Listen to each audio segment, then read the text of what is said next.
Welcome to a Fireside Reading of David Copperfield by Charles Dickens, Chapter 21, Part 1, Little Em'ly. There was a servant in that house, a man who I understood was usually with Steerforth and had come into his service at the university, who was, in appearance, a pattern of respectability. I believe there never existed in his station a more respectable-looking man. He was taciturn, soft-footed, very quiet in his manner, deferential, observant, always at hand when wanted, and never near when not wanted. But his great claim to consideration was his respectability.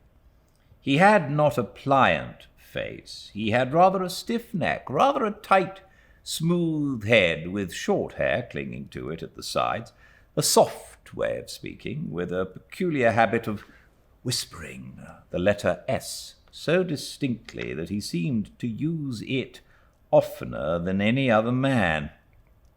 But every peculiarity that he had made him respectable. If his nose had been upside down, he would have made that respectable. He surrounded himself with an atmosphere of respectability and walked secure in it. It would have been next to impossible to suspect him of anything wrong. He was so thoroughly respectable. Nobody could have thought of putting him in a livery, he was so highly respectable. To have imposed any derogatory work upon him would have been to inflict a wanton insult on the feeling of a most respectable man. And of this I noticed the women servants in the household were so intuitively conscious that they always did such work themselves, and generally while he read the paper by the pantry fire. Such a self-contained man I never saw. But in that quality, as in every other he possessed, he only seemed to be the more respectable. Even the fact that no one knew his Christian name seemed to form a part of his respectability. Nothing could be objected against his surname, Littimer, by which he was known. Peter might have been hanged, or Tom transported, but Littimer was perfectly respectable. It was occasioned, I suppose, by the reverend nature of respectability in the abstract, but I felt particularly young in this man's presence. How old he was himself I could not guess, and that again went to his credit on the same score, for in the calmness of respectability he might have numbered 50 years as well as 30. Littimer was in my room in the morning before I was up to bring me that reproachful shaving water and to put out my clothes. When I undrew the curtains and looked out of bed, I saw him in an equable temperature of respectability, unaffected by the east wind of January, and not even breathing frostily, standing my boots right and left in the first dancing position, and blowing specks of dust off my coat as he laid it down like a baby. I gave him good morning and asked him what o'clock it was. He took out of his pocket the most respectable hunting watch I ever saw, and preventing the spring with his thumb from opening far, looked in at the face as if he were consulting an oracular oyster, shutting it up again, and said, if I pleased, it was 8:30. Mr. Steerforth will be glad to hear how you have rested, sir. Thank you, said I. Very well indeed. Is Mr. Steerforth quite well? Thank you, sir. Mr. Steerforth is tolerably well. Another of his characteristics, no use of superlatives. A cool, calm medium, always. Is there anything more I can have the honor of doing for you, sir? The warning bell will ring at 9. The family take breakfast at 9:30. Nothing, I thank you. I thank you, sir, if you please. And with that, and with a little inclination of his head, when he passed the bedside as an apology for correcting me, he went out, shutting the door as delicately as if I had just fallen into a sweet sleep on which my life depended. Every morning we held exactly this conversation, never any more and never any less, and yet invariably, however far I might have been lifted out of myself overnight and advanced towards maturer years, thy Steerforth's companionship, or Mrs. Steerforth's confidence, or Miss Dartle's conversation, in the presence of this most respectable man, I became, as our smaller poets sing, a boy again. He got horses for us, and Steerforth, who knew everything, gave me lessons in riding. He provided foils for us, and Steerforth gave me lessons in fencing. Gloves, and I began of the same master to improve my boxing. It gave me no matter of concern that Steerforth should find me a novice in these sciences, but I never could bear to show my want of skill before the respectable Littimer. I had no reason to believe that Littimer understood such arts himself. He never led me to suppose anything of the kind, by so much as the vibration of one of his respectable eyelashes. Yet whenever he was by, while we were practicing, I felt myself the greenest and most inexperienced of mortals. I am particular about this man because he made a particular effect on me at that time, and because of what took place thereafter. The week passed away in a most delightful manner. It passed rapidly, as may be supposed, to one entranced as I was, and yet it gave me so many occasions for knowing Steerforth better, and admiring him more in 1,000 respects, that at its close I seemed to have been with him for a much longer time. A dashing way he had of treating me like a plaything was more agreeable to me than any behavior he could have adopted. It reminded me of our old acquaintance. It seemed the natural sequel of it. It showed me that he was unchanged. It relieved me of any uneasiness I might have felt in comparing my merits with his, and measuring my claims upon his friendship by any equal standard. Above all, it was a familiar, unrestrained, affectionate demeanor that he used towards no one else. As he had treated me at school differently from all the rest, I joyfully believed that he treated me in life unlike any other friend he had. I believed that I was nearer to his heart than any other friend, and my own heart warmed with attachment to him. He made up his mind to go with me into the country, and the day arrived for our departure. He had been doubtful at first whether to take Littimer or not, but decided to leave him at home.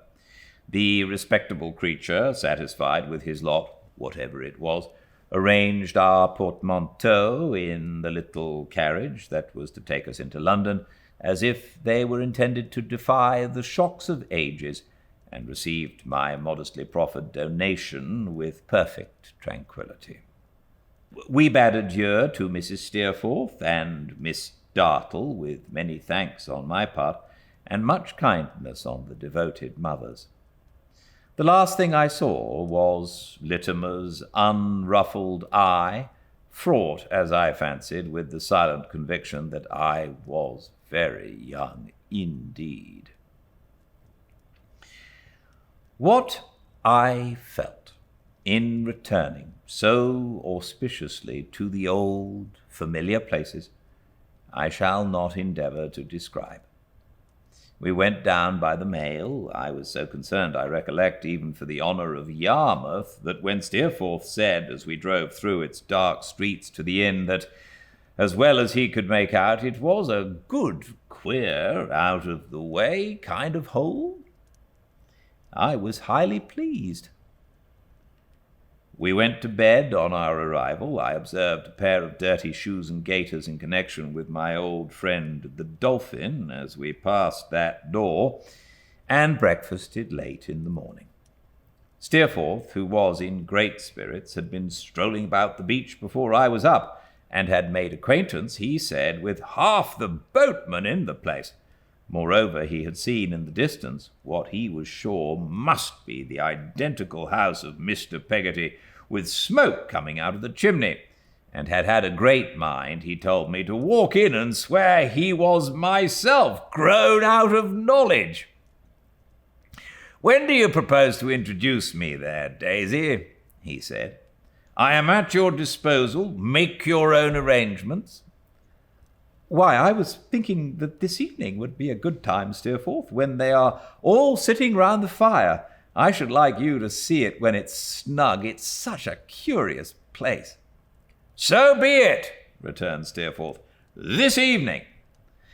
"I shall not give them any notice that we are here, you know," said I, delighted. "We must take them by surprise." "Oh, of course. It's no fun," said Steerforth, "unless we take them by surprise.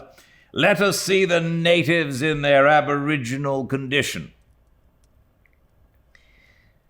"Though they are that sort of people that you mentioned," I returned.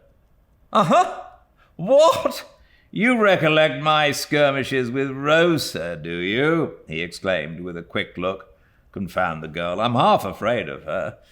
She's like a goblin to me, but never mind her. Now, what are you going to do? You are going to see your nurse, I suppose." "Why, yes," I said. "I must see Peggotty first of all." "Well," replied Steerforth, looking at his watch, "suppose I deliver you up to be cried over for a couple of hours. Is that long enough?" I answered, laughing, that I thought we might get through it in that time, but that he must come also, for he would find that his renown had preceded him, and that he was almost as great a personage as I was. "I'll come anywhere you like," said Steerforth, "or do anything you like. Tell me where to come to, and in 2 hours I'll produce myself in any state you please, sentimental or comical." I gave him minute directions for finding the residence of Mr. Barkis, carrier to Blunderston and elsewhere, and on this understanding went out alone. There was a sharp, bracing air. The ground was dry, the sea was crisp and clear, the sun was diffusing abundance of light, if not much warmth, and everything was fresh and lively. I was so fresh and lively myself in the pleasure of being there that I could have stopped the people in the streets and shaken hands with them. The streets looked small, of course, the streets that we have only seen as children always do, I believe, when we go back to them. But I had forgotten nothing in them and found nothing changed until I came to Mr. Omer's shop.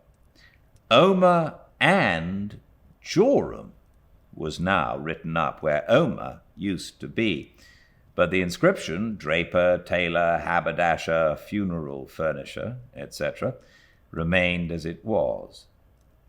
My footsteps seemed to tend so naturally to the shop door after I had read these words from over the way that I went across the road and looked in. There was a pretty woman at the back of the shop, dancing a little child in her arms, while another little fellow clung to her apron. I had no difficulty in recognizing either Minnie or Minnie's children. The glass door of the parlour was not open, but in the workshop across the yard I could faintly hear the old tune playing, as if it had never left off. "Is Mr. Omer at home?" said I, entering. "I should like to see him for a moment, if he is." "Oh, yes, sir, he is at home," said Minnie. The weather don't suit his asthma out of doors. Joe, call your grandfather." The little fellow, who was holding her apron, gave such a lusty shout that the sound of it made him bashful, and he buried his face in her skirts, to her great admiration. I heard a heavy puffing and blowing coming towards us, and soon Mr. Omer, shorter-winded than of yore, but not much older looking, stood before me. "Servant, sir," said Mr. Omer. "What can I do for you, sir?" "You can shake hands with me, Mr. Omer, if you please," said I, putting out my own. "You were very good-natured to me once when I am afraid I didn't show that I thought so." "Was I so?" returned the old man. "I'm glad to hear it, but I don't remember when. Are you sure it was me?" "Quite." "I think my memory has got as short as my breath," said Mr. Omer, looking at me and shaking his head, "for I don't remember you." "Don't you remember your coming to the coach to meet me, and my having breakfast here, and our riding out to Blunderston together, you and I and Mrs. Joram, and Mr. Joram, too, who wasn't her husband then?" "Why, Lord bless my soul!" exclaimed Mr. Omer, after being thrown by his surprise into a fit of coughing. "You don't say so! Minnie, my dear, you recollect? Dear me, yes, the party was a lady, I think." "My mother," I rejoined. "To be sure," said Mr. Omer, touching my waistcoat with his forefinger. "And there was a little child, too." "There was 2 parties. The little party was laid along with the other party. Over at Blunderston it was, of course, dear me. And how have you been since?" "Very well, I thanked him, as I hoped he had been too." "Oh, nothing to grumble at, you know," said Mr. Omer. "I find my breath gets short, but it seldom gets longer as a man gets older. I take it as comes and make the most of it. That's the best way, ain't it?" Mr. Omer coughed again in consequence of laughing, and was assisted out of his fit by his daughter, who now stood close beside us, dancing her smallest child on the counter. "Dear me," said Mr. Omer. "Yes, to be sure, 2 parties. Why, in that very ride, if you'll believe me, the day was named for my Minnie to marry Joram." "Do name it, sir," said Joram. "Yes, do, father," says Minnie. "And now he's come into the business. And look here, the youngest." Minnie laughed and stroked her banded hair upon her temples, as her father put one of his fat fingers into the hand of the child she was dancing on the counter. "2 parties, of course," said Mr. Omer, nodding his head retrospectively. "Exactly so. And Joram's at work at this minute, on a grey one with silver nails. Not this measurement, the measurement of the dancing child upon the counter, by a good 2 inches. Will you take something?" I thanked him, but declined. "Let me see," said Mr. Omer. "Barkis's, the carrier's wife, the Peggotty, the boatman's sister, she had something to do with your family. She was in service there, sure." My answering in the affirmative gave him great satisfaction. "I believe my breath will get long next. My memory's getting so much so," said Mr. Omer. "Well, sir, we've got a young relation of hers here under articles to us that has an elegant taste in the dressmaking business, I assure you. I don't believe there's a duchess in England can touch her." "Not little Emily?" said I involuntarily. "Emily's her name," said Mr. Omer, "and she's little too. But if you'll believe me, she has such a face of her own that half the women in this town are mad mad against her." "Nonsense, father," cried Minnie. "My dear," said Mr. Omer, "I don't say it's the case with you," winking at me, "but I say that half the women in Yarmouth, and in 5 mile round, are mad against that girl." "Then she should have kept to her own station in life, father," said Minnie, "and not have given them any hold to talk about her, and then they couldn't have done it." "Couldn't have done it, my dear?" retorted Mr. Omer. "Couldn't have done it? Is that your knowledge of life? What is there that any woman couldn't do that she shouldn't do, especially on the subject of another woman's good looks?" I really thought it was over for Mr. Omer after he had uttered that libellous pleasantry. He coughed to that extent, and his breath eluded all his attempts to recover it with that obstinacy, that I fully expected to see his head go down behind the counter and his little black breeches with the rusty little bunches of ribbons at the knees come quivering up in a last ineffectual struggle. At length, however, he got better, though he still panted hard and was so exhausted that he was obliged to sit on the stool of the shop desk. "Oh, you see," he said, wiping his head and breathing with difficulty, "she hasn't taken much to any companions here. She hasn't taken kindly to any particular acquaintances and friends, not to mention sweethearts. In consequence, an ill-natured story got about that Emily wanted to be a lady. Now, my opinion is that it came into circulation principally on account of her sometimes saying at the school that if she was a lady, she would like to do so-and-so for her uncle, don't you see, and buy him such and such fine things." "I assure you, Mr. Omer, she has said so to me," I returned eagerly, "when we were both children." Mr. Omer nodded his head and rubbed his chin. "Just so. Then out of a very little, she could dress herself, you see, better than most others could out of a great deal, and that made things unpleasant. Moreover, she was rather what might be called wayward. I'll go so far as to say what I should call wayward myself," said Mr. Omer. "Didn't know her own mind quite, a little spoiled, and couldn't at first exactly bind herself down.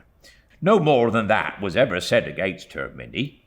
"No, father," said Minnie Joram. "That's the worst, I believe."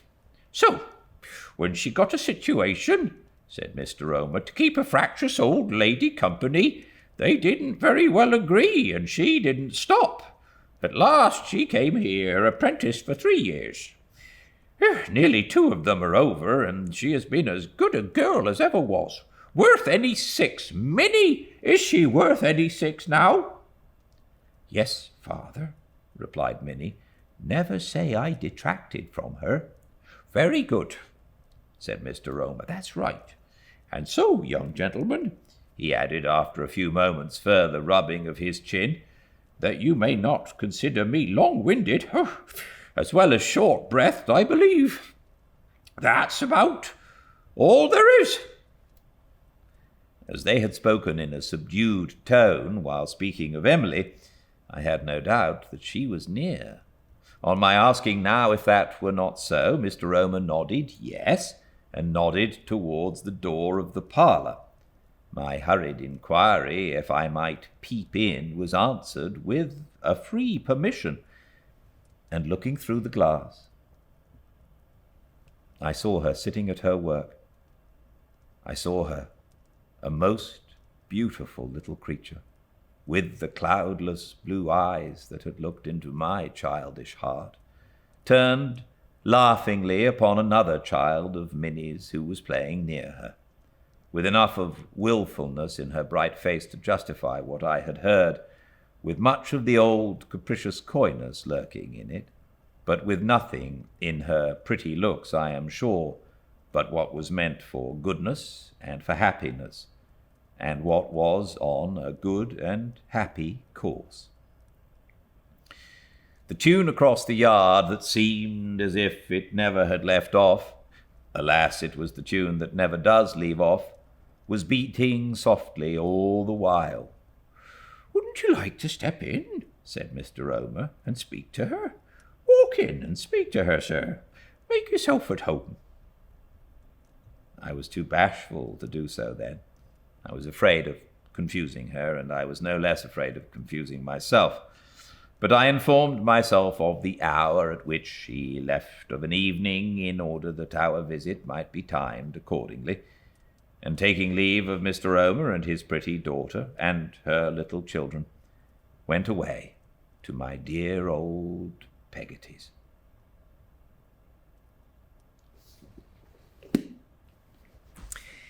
And we're going to find out about his reconnecting with Peggotty tomorrow, same time and place, 5 Pacific at Fireside Reading. All the chapters and a synopsis uploaded to the YouTube channel Fireside Reading. I hope this has been recording properly. I hope you're still there. And until I see you all again, please stay very well. Good night.